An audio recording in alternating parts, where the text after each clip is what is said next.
Le premier document d'urbanisme bleu, entendu ici par document opérationnel sur trame bleu. Il a été soutenu en juin 2017.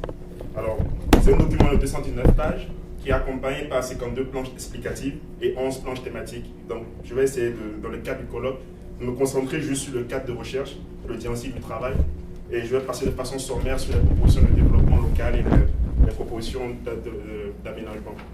Alors, sans plus tarder, je vais commencer. Alors, de façon générale, il existe 29% de la surface terrestre sur l'ensemble du globe. Sur les 29% disponibles, seuls 26% sont habitables et se partagent par 7,5 milliards d'humains et les autres êtres vivants de l'écosystème. Mais avec la montée des eaux et le changement climatique, la surface habitable diminue et entraîne d'autres catastrophes et conséquences qu'on peut constater sur ces images-là. Alors, face à cette situation, les architectes urbanistes se sont réunis du 26 au 29 août 2016 pour réunir et réfléchir sur les villes de demain, les villes amphibies. Car l'un des principaux défis du XXIe siècle sera de voir l'émergence sur les eaux de nouvelles cités durables, comme vous pouvez le constater sur ces images-là. Mais cependant, avant de penser à de nouvelles villes sur les eaux, il serait bien de faire un tour d'horizon des cités amphibies qui existent actuellement et qui font face à de véritables problèmes socio-économiques et environnementaux face à la montée des eaux. Comme vous pouvez le constater, les voici. Et parmi ces cités-là, nous avons Gambier, en bas à gauche. Alors, Gambier, c'est quoi? C'est une cité lacustre qui est située au nord-ouest du lac Nokwe, en République du Bénin. Elle est peuplée par environ 37 000 habitants. Autrefois, la cité était une destination favorite en Afrique de l'Ouest. Les cases étaient sobres et rustiques, faites de végétaux. C'était un cadre naturel et paisible, une vraie beauté. Mais aujourd'hui, les données ont changé et nous avons observé de nouveaux phénomènes. On peut les résumer par ces 5 points suivants. Une forte pression démographique, une dégradation avancée du cadre environnemental, la montée des eaux, et tout ça en l'absence de documents d'aménagement et de règlement d'urbanisme. On peut comprendre donc que le cadre urbain est en mutation. Et face à ça, on a une surpopulation donc, qui entraîne un environnement surexploité. Nous sommes posés 3 questions. Comment aménager une cité qui n'a pas de document d'urbanisme? Comment préserver l'environnement face à une pression démographique? Et comment réglementer l'espace? Alors, pour y arriver, les hypothèses que nous sommes données sont en comprenant le processus morphologique originaire de la mise en place de la cité, en ayant une approche à la fois systémique et participative, et en comparant Gambier à Venise ou Makoko, on peut donc trouver des solutions. Et on se dit qu'on peut proposer une opération d'urbanisme qui va orienter efficacement la mutation que nous observons actuellement. Techniquement, cela reviendra donc à proposer comme document d'urbanisme opérationnel une zone d'aménagement concertée. Alors, les objectifs sont améliorer le cadre d'habitat et les conditions de vie des populations, rationaliser l'occupation spatiale, diversifier les activités économiques et renforcer la vocation touristique de la cité, tout en évaluant l'impact de nos propres actions d'aménagement. La méthodologie que nous avons adoptée, comme je vous l'expliquais, elle est systémique et donc nous avons d'abord employé des méthodes d'analyse géographique et bathymétrique. Nous avons employé des outils spatiaux analytiques. Nous avons fait une étude morphologique en nous basant d'une part sur les travaux ethnographiques et d'autre part, nous avons intégré les analyses par éléments et les variations d'échelle. Enfin, nous avons essayé de maîtriser l'ensemble des enjeux régionaux liés à la cité et aux autres cités en présence et nous avons fait aussi des scénarios prospectifs. Pour finir, nous avons discuté de nos résultats avec les populations en exploitant 2 méthodes, la MAP, méthode associée de recherche participative, et le SWOT, appuyé par un dialogue social avec les populations. Alors, quels sont les bilans de nos analyses? Sur le plan de la population, on peut retenir que la population de Gambier est 3 fois supérieure à la norme définie par les milieux urbains au Bénin. Elle a une très forte densité qui est supérieure à la densité communale, avec un très fort taux de natalité. Donc, on fait face à un problème de surpopulation. Et sur le plan de la surpopulation, cette situation de surpopulation va entraîner un manque de qualité structurelle des logements. Il y a 3 aspects à comprendre. Entre 1983 et 2016, la moyenne des personnes par logement a doublé, entraînant le dépassement des normes d'habitabilité. Dans le second point, il règne un inconfort à l'autorité des logements aujourd'hui, car on a une densité galopante et une stagnation du mètre carré par pièce sur le plan architectural. Enfin, on a l'introduction des matériaux exogènes au milieu, comme la tôle et le béton. Vous pouvez le constater sur ces photos. Voilà l'image de la cité entre 1983 et 2000. Et voilà ce que nous avons aujourd'hui. Donc le béton, la tôle, les matériaux exogènes au milieu sont utilisés pour remplacer ou faire face au problème de la mutation et de sa dégradation. Mais est-ce que c'est vraiment adapté au milieu? Je pense que la réponse est non. Voilà encore d'autres exemples de structures qu'on peut observer sur le site. Alors, sur le plan de statut résidentiel, il faut retenir quelque chose. Au Bénin, la loi définit l'eau comme étant un patrimoine commun national et faisant partie du domaine public. Et donc, mais le code foncier domanial au Bénin reconnaît aux populations riveraines les droits d'usage établis sur la coutume, dont ils ont le droit de rester sur ce genre d'espace-là. Mais les populations, elles définissent leurs droits comme étant un droit d'occupation. Donc on fait face à quoi? On fait face à un statut résidentiel qui est non sûr, du fait que j'ai une population qui définit son droit d'occupation comme lui appartenant et un État qui définit comme étant juste un droit d'usage. Et donc ces situations créent comme problème une occupation spatiale irrationnelle qui a comme principale conséquence un étalement urbain. Je vais attirer votre attention sur l'image au fond à droite. Vous pouvez constater que la cité ici avec la trame noire et jaune tend à fusionner avec une cité qui est plus proche et ça crée un véritable problème de conurbation même sur l'eau. Sur le plan de l'accès à l'eau, la cité est munie d'un système d'adduction en eau villageoise qu'on appelle AEV. De façon générale, elle est couverte par 42,86%. Néanmoins, cette couverture d'eau-là ne démontre pas la situation actuelle. Pourquoi? Nous avons une surproduction d'eau qui fait pratiquement 3 fois l'eau qui est distribuée. Mais malgré cela, on a des pertes sur réseau énormes qui s'élèvent à jusqu'à 34%. Qu'est-ce qu'on peut conclure de tout cela? C'est qu'on fait face à quoi? Un habitant à Gambier aujourd'hui, il consomme 0,94 litres par jour, ce qui est 1,6 fois inférieur à la norme. Et vous pouvez constater aussi, ça demande aux populations d'effectuer de longues distances sur les eaux pour aller chercher de l'eau potable. Sur le plan de l'assainissement, il n'existe aucune politique de gestion en termes de déchets et d'excréta. Donc du coup, nous nous retrouvons à environ 12,74 tonnes de déchets qui sont déversés quotidiennement dans le lac. Et comme principale conséquence, on a l'apparition fréquente des maladies hydrofécales. Sur le plan des équipements, on notera un déséquilibre du parc des équipements par rapport à la taille de la cité. Je vous parlais de 37 000 habitants. Et quant aux équipements existants, on note un déséquilibre sur la répartition spatiale. Nous avons 72% d'équipements situés au nord, dans une zone faiblement densifiée, et la zone extrêmement densifiée, dont 3 quarts de la population se retrouve au sud. De façon générale, il y a des services urbains qui sont carrément absents, comme la sécurité, le loisir par exemple. Alors, qu'est-ce qu'on peut conclure de notre bilan? Lorsqu'on prend la surpopulation, le statut résidentiel, l'accès à l'eau, à l'assainissement des infrastructures et la qualité structurelle des logements, c'est les 5 critères que l'ONU Habitat définit pour classifier un espace de bidonville. Donc, à travers des analyses, on peut conclure que notre espace fait face à une mutation avancée de son cadre urbain et une dégradation avancée de son cadre environnemental. Et comme diagnostic, on peut dire qu'il est en train de transformer progressivement en un bidonville.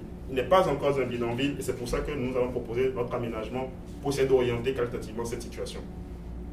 Voilà un peu comment ça se passe. Vous avez en haut ici les images de la déforestation liée à la surexploitation de l'environnement.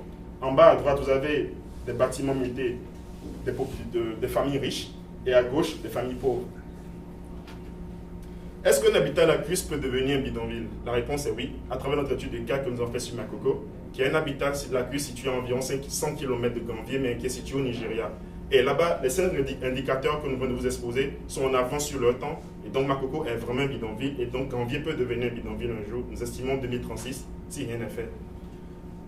Alors, nous avons discuté de nos résultats avec les populations, avec les élus et avec les universités. Et la conclusion que nous avons tirée, c'est qu'en réalisant des aménagements, on peut lutter contre la transformation en bidonville, on peut lutter contre la progression spatiale et rapide.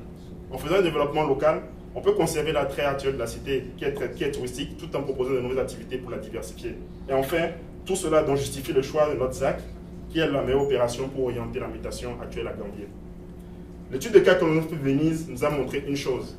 La mutation d'un habitat lacustre fait partie de son histoire d'évolution urbaine. Mais Venise a su orienter en basant son aménagement sur 5 principaux points. Dans un premier temps, ils ont créé un urbanisme amphibie qu'ils ont adapté à la géomorphologie de la ville. Dans un second temps, ils ont intégré l'usage du BTC dans l'adaptation architecturale. Ils ont adapté leur architecture selon une adaptation navale. Ils ont amélioré leur gouvernance. Ils ont protégé les eaux de la lagune. Donc, d'une façon générale, il s'agit pour nous de profiter de l'expérience négative de Makoko, profiter des expériences d'aménagement de Venise et donc de proposer un axe médian qui se base sur le caractère culturel de la cité. Maintenant, la question est de savoir, est-ce qu'il faut faire 100% de préservation de nos aménagements ou faire 100% de modernisme? Nous avons levé des impacts et des conséquences liées à ces deux aspects. Nous avons donc choisi un axe médian. Donc, nos propositions de façon générale sont des axes d'aménagement qui visent à préserver et à moderniser. Mais attention ici, moderniser est appuyé par le caractère de la réglementation, de la souplesse et de la qualification. De façon générale, cela revient en plus de notre document d'urbanisme à proposer un certain nombre de mesures d'accompagnement qui vont limiter les impacts de notre propre proposition sur le milieu. D'une façon générale, nous avons proposé un nouvel organe communautaire qui intègre la participation des populations à la réflexion et à l'évolution du projet de façon générale. Le plan d'aménagement de zone couvre une superficie de 1 156 600 m² de surface hors œuvre net, que nous avons réparti en 26% d'équipements et environ sur 14% d'espaces verts. Pourquoi ce choix? Vous allez remarquer que les espaces verts font 3 fois pratiquement la superficie des équipements parce que je vous démontrerai plus haut que le cadre environnemental il est à la base justement des milieux lacustres, des habitats lacustres. Et donc du coup, il faut renforcer 3 fois le milieu environnemental existant pour que la mutation puisse vraiment prendre un aspect positif. Et donc, de façon générale, voici l'état des lieux lorsque nous avons commencé nos travaux en 2016. Et voici ce que nous proposons.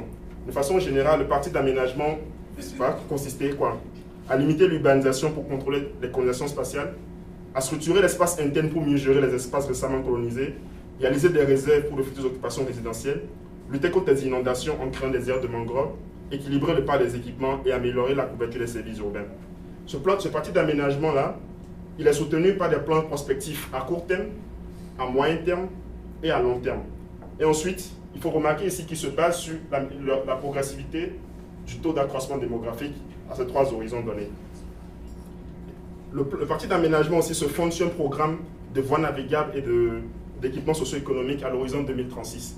Voici un peu présenté à gauche les hiérarchisation des voies navigables et les profils en travers des voies qui accompagnent. Et voici un peu le plan de programmation à l'horizon 2036 de l'ensemble des équipements. Alors, sur le plan des infrastructures, on a mis en place ce programme d'infrastructure pour pallier au manque de la politique d'assainissement en dimensionnant des barques infrastructurelles. Vous avez remarqué ici que nous avons proposé des barques d'assainissement, des barques pompières, des barques sanitaires, des barques propriétés. Ce nouveau type d'équipement-là offre 2 avantages. C'est des équipements à la fois mobiles et qui offrent quand même des services urbains. Donc ça nous permet de les repositionner compte tenu de l'évolution démographique. Et pour une fois là, nous avons beaucoup d'avantages quant à la gestion de ce genre d'équipement, parce que c'est très moins coûteux à la réalisation et très moins coûteux pour le suivi.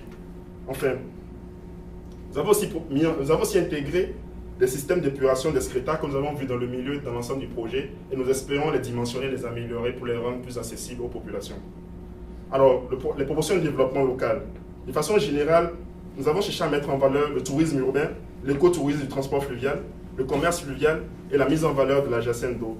Tout en termes de projet a été libellé sous 3 aspects différents.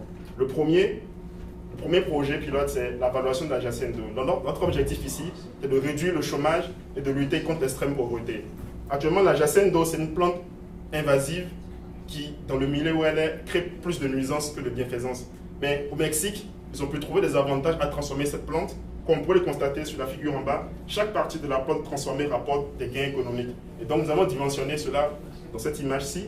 Et donc nous estimons que d'ici l'horizon 2036, nous pourrons créer environ plus de 5000 emplois, juste des emplois directs. On n'a pas compté les emplois informels et les emplois de transformation. Donc c'est vraiment un très gros avantage de prendre un aspect négatif de l'environnement et de le transformer de façon positive. Alors le second projet, c'est le projet de site vériphonique. Il s'agit de restaurer la diversité écosystémique, favoriser l'écotourisme. Tout cela pour prendre en compte la lutte contre les contraintes environnementales présentes. Le troisième projet, c'est organiser le transport et le commerce à travers un port fluvial qui intègre aussi l'émancipation de la jeunesse, quand nous avons mis un espace de culture de loisirs. L'objectif, c'est quoi? De mettre en valeur la position géographique de la cité par rapport à la grande ville économique de Cotonou et par rapport à Lagos et Nigeria. Lagos et Badagry au Nigeria. Nous avons proposé un règlement d'urbanisme qui accompagne l'ensemble. Et l'impact de nos propositions, l'ensemble des 5 critères pluraux ont été améliorés, mais l'accroissement démographique demeure toujours une tendance qu'on n'a pas pu maîtriser de façon générale. De façon générale, le projet que nous devons proposer, un projet d'aménagement, de développement social et communautaire qui vise à améliorer le cadre urbain, à préparer et valoriser le cadre environnemental. Pour cela, la faisabilité de nos propositions sont liées à l'appropriation du projet par les populations lacustres. Je ne saurais terminer cet exposé sans remercier le professeur Alphée Sédot, sans qui ce travail n'aurait jamais eu lieu. De façon générale, la recherche continue à l'UQAM et nous espérons continuer sur les habitats lacustres de Xochimilco et Milko et du lac Inle pour démontrer que dorénavant, il faut des documents d'urbanisme bleu adaptés à ce genre de milieu et non une transposition des documents classiques que nous utilisons sur terre ferme pour ce genre de milieu qui génère plus de problèmes. Je vous remercie.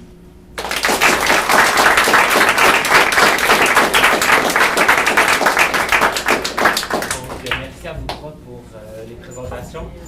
On a une quinzaine de minutes pour des questions. Donc, je ne sais pas s'il y a des gens qui ont des questions.